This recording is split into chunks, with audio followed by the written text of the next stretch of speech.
मुंबई सुरक्षित नाही. मुंबई भीतीच्या सावटाखाली आहे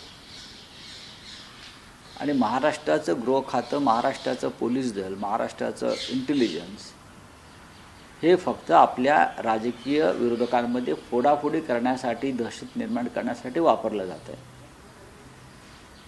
त्याच्यामुळे गुन्हेगारांचा, दहशतवाद्यांचा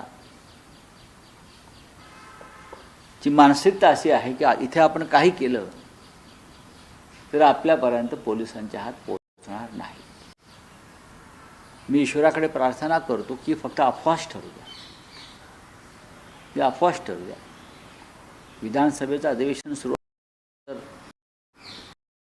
तर गृहमंत्री, मुख्यमंत्री, मंत्री आतमध्ये असताना, आमदार आतमध्ये असताना अशा प्रकारच्या अफवाही पसरू नयेत. कारण आम्ही आमच्या डोळ्यांनी त्याच्या पार्लमेंटवर झालेला हल्ला पाहिलेला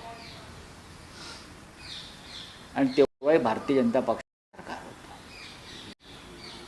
हे मला इथे दुर्दैवानं सांगावं असं वाटतं.